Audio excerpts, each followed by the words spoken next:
Have you ever felt that someone looked at you and understood you without saying a word? That a gesture, a touch, was enough to make your pain seem less heavy? And it was exactly this kind of encounter that led me to investigate one of the strangest cases of my career. Case where comfort turned into disappearance. Where a hug turned into a mystery. And where healing perhaps cost more than the pain itself. It all began with a series of silent disappearances. Fragile, emotionally distraught people who would meet a stranger and, after a hug, simply vanish. Without a trace. Without explanations. Without goodbyes.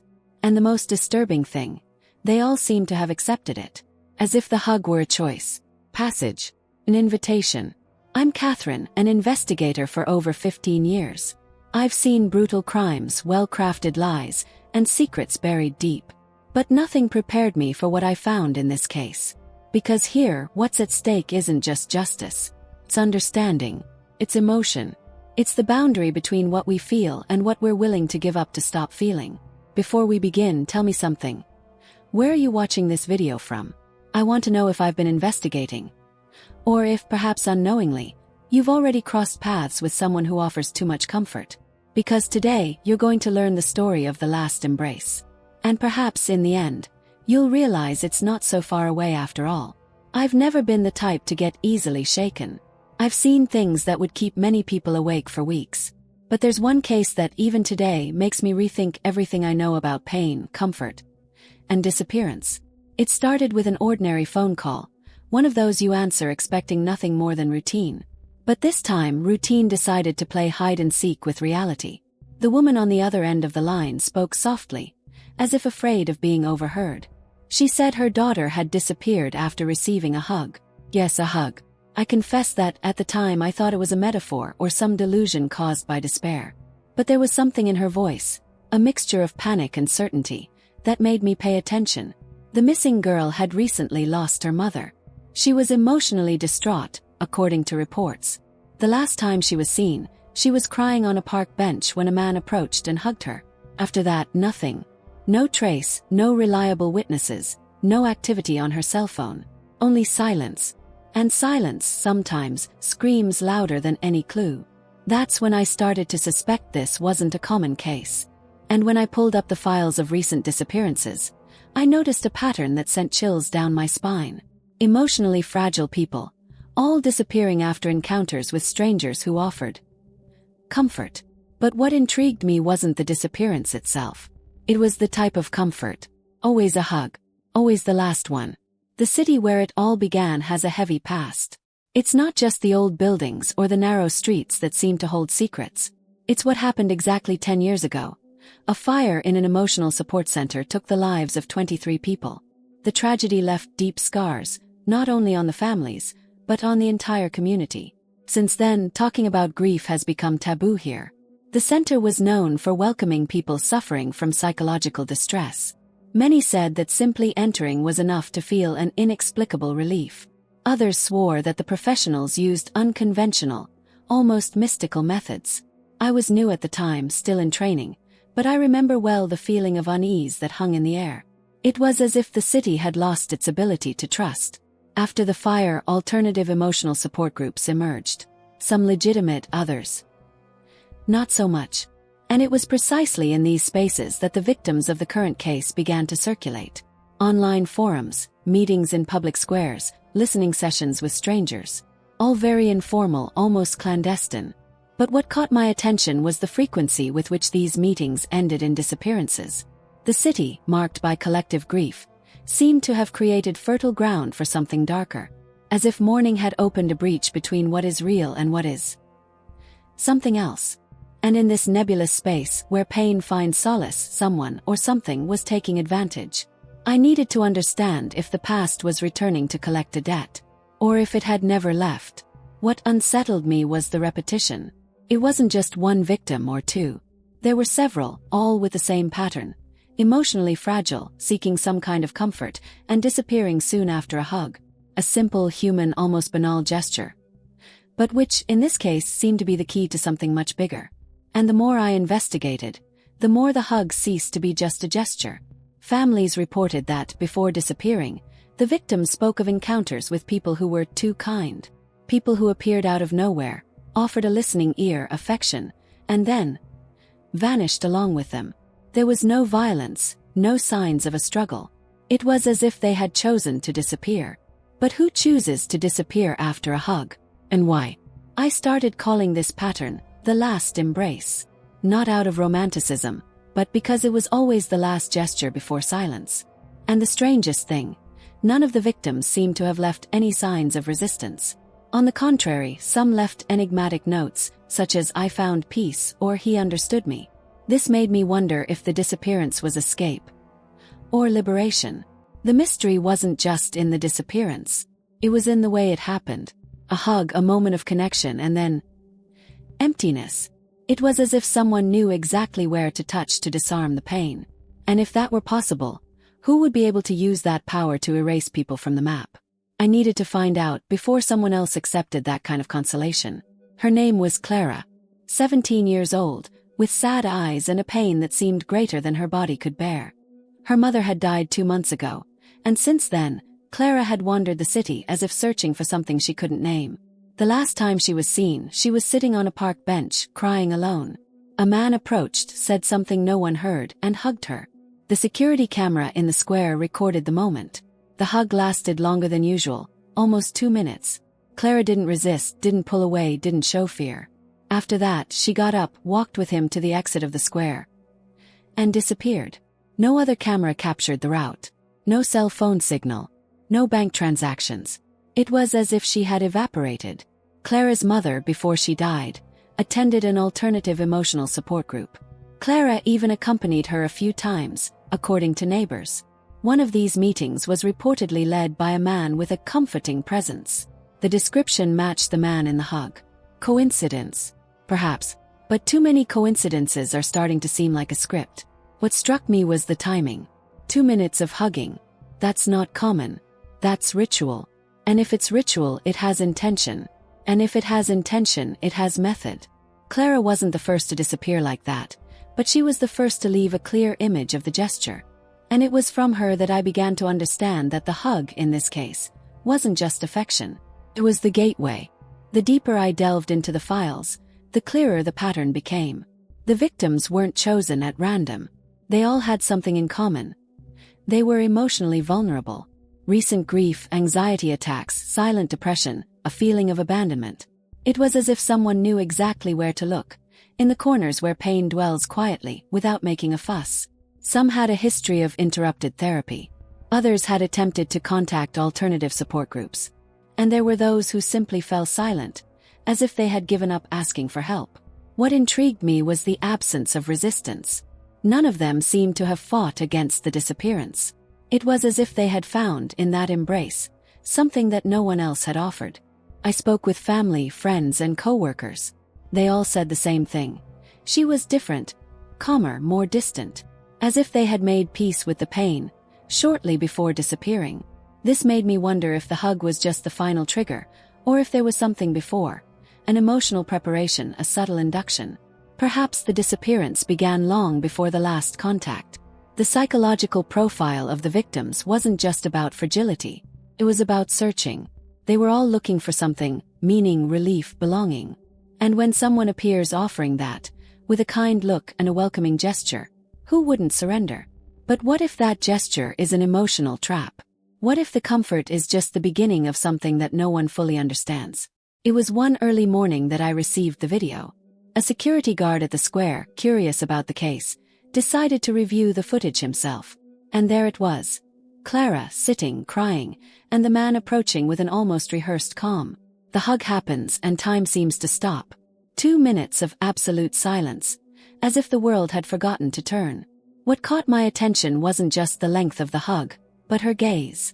Clara didn't seem scared nor surprised. She seemed surrendered, as if she had found something she had been searching for a long time. The man, on the other hand, maintained a strangely neutral posture. Without emotion, without haste, without hesitation. It was as if he knew exactly what he was doing. I enlarged the video, analyzed it frame by frame. No tattoos, marks, or suspicious objects. But there was something in the way he touched her back. A light pressure, almost therapeutic. I spoke with a body language expert, who suggested that that gesture could induce deep relaxation, hypnosis, emotional manipulation. It was still too early to say. But one thing was certain. That hug wasn't ordinary. It was technical, calculated. And if he did it with all his victims, perhaps there was a deeper pattern behind it. The clue was there, hidden in a gesture everyone knows but few understand. What if the hug was just the beginning of a more complex process? I needed to find out what came next. I'm not immune to pain. Despite what they say about investigators, there's no emotional shield that can withstand certain cases. When I started in this profession, I thought logic and coldness were enough. But over time I realized that each story affects you in a different way. And this case, this one touched me in a place I didn't even know existed. I lost my father when I was 15. He disappeared without a trace. And to this day we don't know what happened.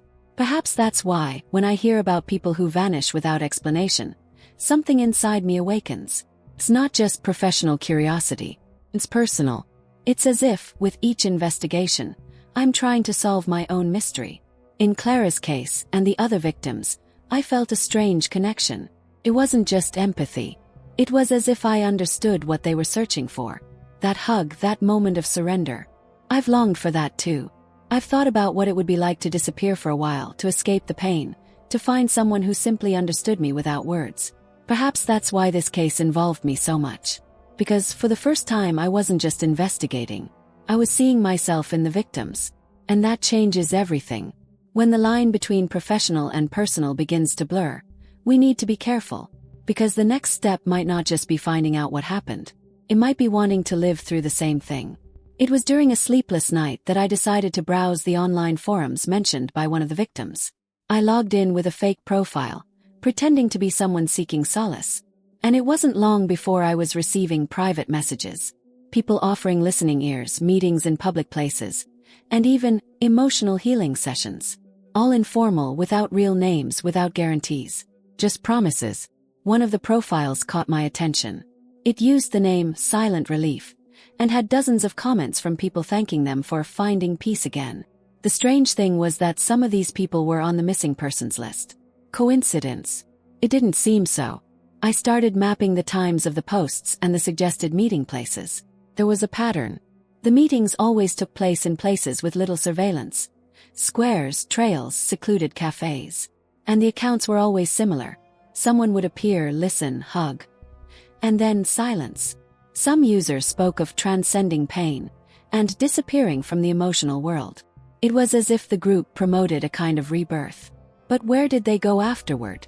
I managed to arrange a meeting with one of the members. I went armed with questions, caution, and a hidden recorder. The man who appeared was kind, serene, and seemed to know more about me than I had revealed. He spoke of pain as someone who had studied it deeply. And when he tried to hug me, I recoiled. But in that instant, I understood that the group didn't offer help. It offered escape. His description was always similar, even when it came from different people. An ordinary-looking man, between 35 and 45 years old, neutral-colored clothes, with an overly serene gaze. He seemed to know what I was feeling, said one of the survivors. The most curious thing was that no one could remember his face exactly. As if he were made to be forgotten, but never ignored. In some accounts he used different names. In others he said nothing. He would just listen, hug, and disappear. There were no official records, no documents, no social media. It was as if he only existed in the moments when someone needed him. And then he would dissolve back into anonymity. This made me wonder if he was really a person. Or just an idea. I started calling him the strange hugger. Not out of a lack of creativity, but because that's what he was. Strange. Not threatening, not aggressive. Just out of place. As if he came from another time, or a place where pain is understood differently. And the most unsettling thing, he never forced anything. The victims came to him. Always. The absence of any trace frustrated me. But it also made me wonder, what if he wasn't leaving a trace because he didn't need to run away? What if what he offered was so irresistible that nobody wanted to go back?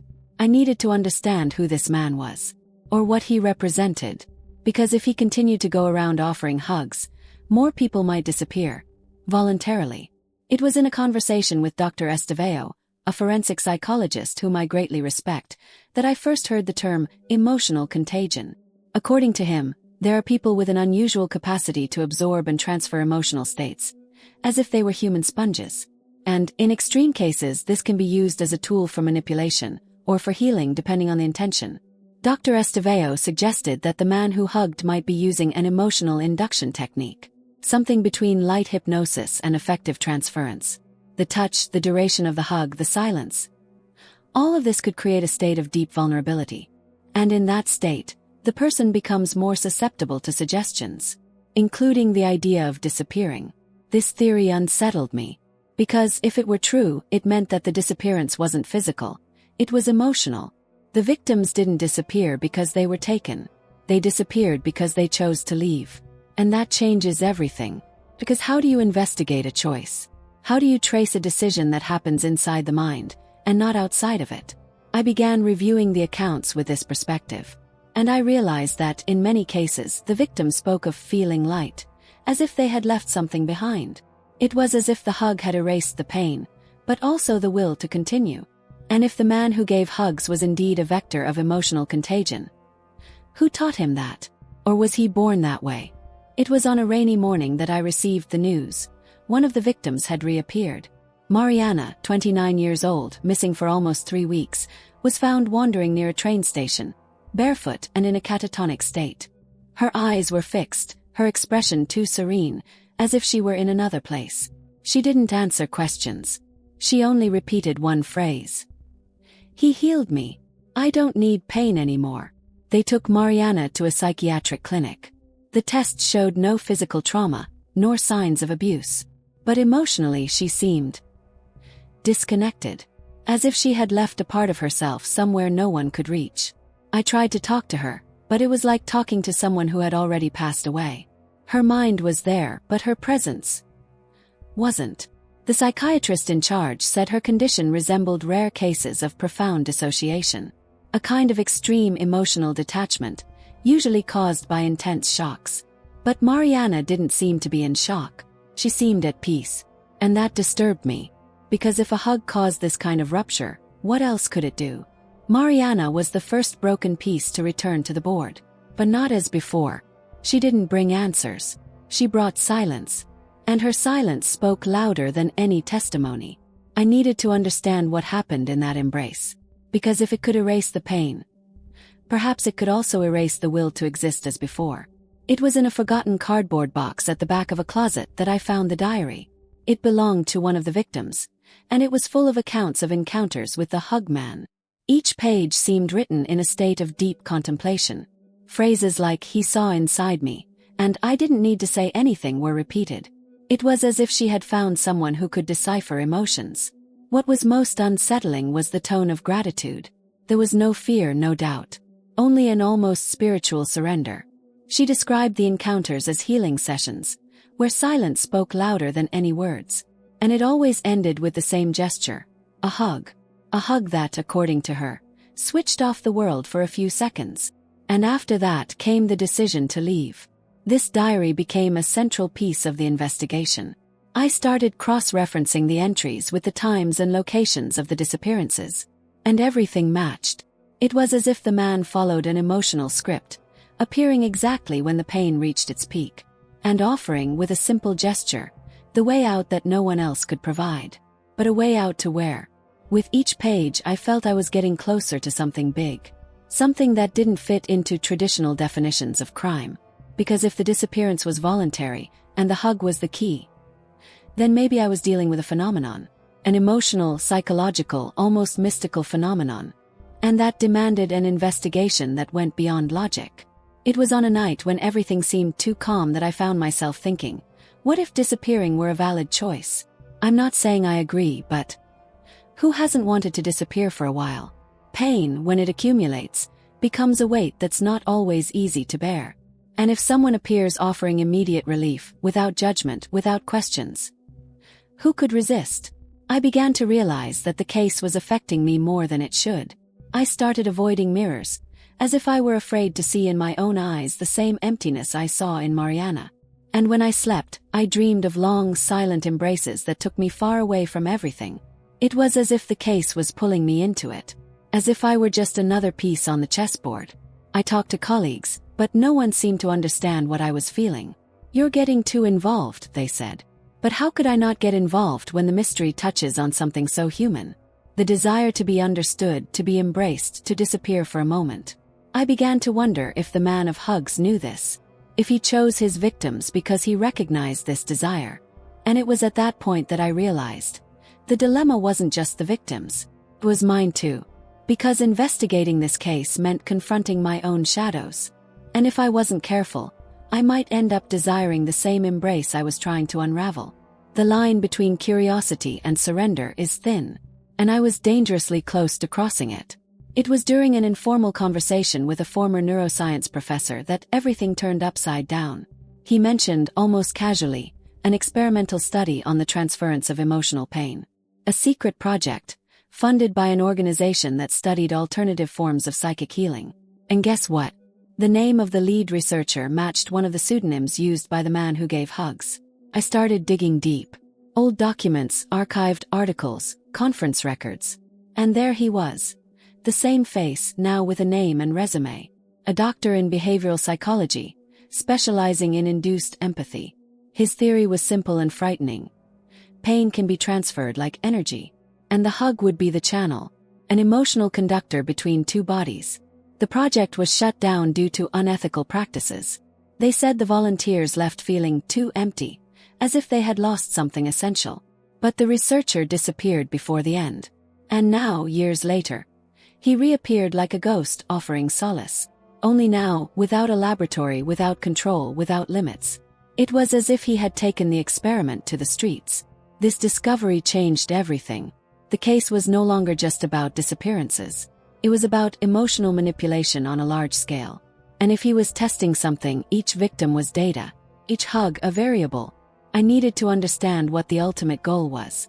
Because if he was collecting pain, what did he intend to do with so much accumulated sadness? It was on a sweltering afternoon that I received his location. An anonymous informant left a note on my door. "He will be at the lookout point at 5 p.m. I arrived early, hid behind a stone structure, and waited. When he appeared, he looked exactly like in the stories. Serene, discreet, almost invisible. But there was something different. He seemed to be waiting for me. I walked towards him with my heart racing. There was no fear, only a strange curiosity. He looked me in the eyes, as if he already knew me. He said nothing. He simply opened his arms, offering a hug. And in that instant, everything inside me screamed for answers. But also for rest. It was as if the gesture carried a promise of relief that I never knew I needed. I stood there, inches from him. Time slowed down. The wind stopped. And for a second I thought about accepting. Just a second. But something inside me resisted. I stepped back without saying a word. He didn't insist.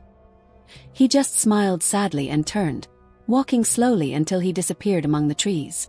As if he knew that this wasn't my moment. I returned to the car with the feeling of having escaped something big. Or of having missed a unique opportunity. The confrontation didn't bring answers. It brought more questions. And a disturbing certainty. He didn't want to hurt me. He wanted to offer me something. But what? And why? Perhaps the next step wasn't to meet him again. But to understand what he saw in me. After the encounter at the viewpoint, I spent days reviewing every detail. His gaze, the silence, the gesture. And above all, what I felt. It wasn't fear. It was desire. A desire for rest, for a pause, for disappearing. And that scared me. Because if even I, who knows the risks, considered accepting, what about someone who is already broken inside? I started writing down everything I remembered. Words, sensations, images. It was as if I needed to organize the chaos that moment had left within me. And the more I wrote, the more I realized that the hug wasn't just a gesture. It was a proposal. Voice. And it doesn't force anyone. It offers. And whoever accepts, accepts willingly. I went to the park where Clara disappeared. I sat on the same bench. Closed my eyes. And for a moment I imagined what it would have been like if I had accepted. Would I have felt peace? Would I have returned? Or would I have been lost like Mariana? The choice is simple, but the impact is profound. And perhaps irreversible. Since then, I've carried with me a question that won't leave me in peace. What makes someone cross that line? What transforms a hug into a portal? And if he offers me another hug, will I resist again? Or have I, deep down, already made my choice? I just haven't had the courage to carry it out yet. 3 days after the confrontation, I received a letter. No return address, no stamp, just my name handwritten on the envelope. Inside, a folded sheet of paper with a phrase, "You are ready. Whenever you want, hug me." And the signature, it wasn't his. It was the mother of the first victim, Clara. The same one who had died months before her daughter's disappearance. My body froze. I went through the files, confirmed dates, records, everything. The woman was dead. There was no way she could have written that. The handwriting, however, was identical to that of an old note I found in her house. And the paper had signs of dampness, as if it had been stored for a long time. It was as if someone wanted to tell me that time was no longer a barrier. I took the letter for analysis. No fingerprints, no trace of DNA. Just the paper, the ink, and the mystery. I began to consider possibilities I had previously dismissed. Post-mortem communication, psychological manipulation, or a very well-executed charade. But why? And why me? The case was ceasing to be just an investigation. It was becoming something personal, something intimate. The letter didn't give me answers, gave me an invitation. And that disturbed me more than any clue. Because if I accepted, maybe I would find out what happened to Clara, to Mariana, to all the others. But I also ran the risk of never coming back. And if the hug was really a passage, was I ready to cross it? After everything I experienced in this case, one question keeps nagging at me. What does it really mean to disappear? Is it to vanish physically? Or is it to stop feeling? The victims didn't seem to run away. They seemed to be freeing themselves. And that made me rethink what pain is, what healing is, and what choice is. Because sometimes what seems like escape is just a different way of moving on. The man of hugs wasn't a classic villain. There was no explicit malice, no violence. Just a gesture, repeated with precision, that touched where no one else could. And that made me think, is the world so starved of affection that a hug can become an escape route? Or are we all waiting for someone to see inside us? I started observing people in the streets. Their lost gazes, their hunched shoulders, their slow steps. And I realized that the issue wasn't about him. It was about us. About what we seek, about what we accept, about what we are willing to give up in exchange for peace. And if a hug is the answer, perhaps the question is deeper than we imagine. I'm not closing this case with certainties. Closing it, in fact, seems impossible. But I'm moving forward with a new perspective. Because if consolation can be dangerous, it can also be revealing. And perhaps, in the end, what we need most is not to understand the mystery. It's to understand what it reveals about ourselves. And about what we are willing to feel or forget. I thought the case was cooling down. That the silence was a sign of a pause. But then I received a voicemail. Short, unidentified, with just one sentence. "He took someone you know." My blood ran cold. I played the audio dozens of times, trying to recognize the voice. And when I finally identified it, it was a childhood friend. Someone I hadn't seen in years. She had reappeared in my life recently, after a difficult separation.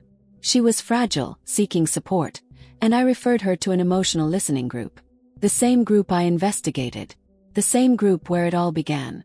Guilt hit me like a punch. Did I push her straight into his arms?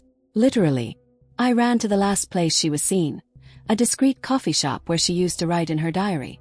The waiter confirmed she had been there, accompanied by a man who was too calm. And that, after a long hug, she left smiling. Smiling. As if she had found what she was looking for. But since then, no one has seen her again. This new disappearance changed everything. Because now, it wasn't just another victim. It was someone from my circle. Someone who trusted me. And if he's getting closer to my acquaintances, maybe the next step isn't to investigate.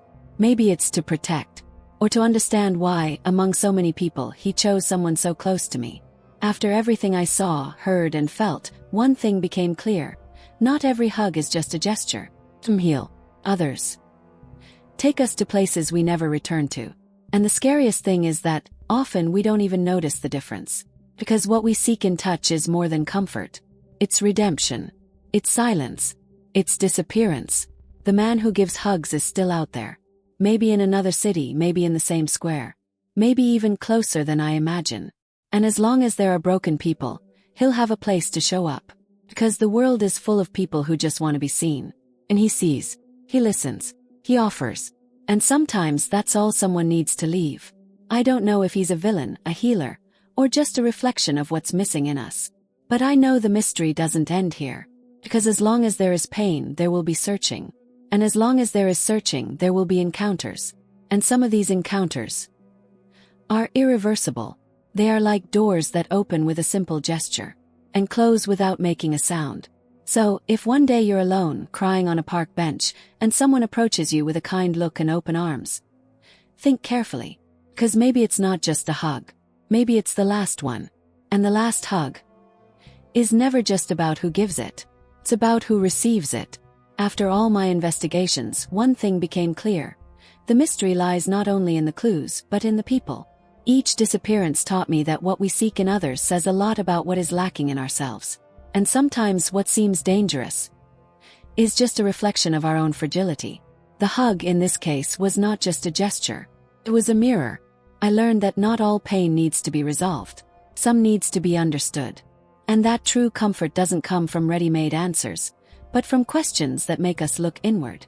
The man of hugs may never be found, but what he represents, the search for peace, is within each of us. And that, indeed, deserves attention. If you've made it this far, perhaps you've recognized yourself in some part of this story. Maybe you've felt the urge to disappear, or to be embraced by someone who understands you without words. And if that's happened, don't be alarmed. Just shows that you're human. And that, like all of us, you're trying to find meaning amidst the chaos. So, if this investigation touched you in any way, subscribe to the channel and turn on notifications. Because in the next stories, we'll continue exploring the mysteries that reside within and outside of us. And who knows? Maybe the next case will reveal something you didn't know about yourself.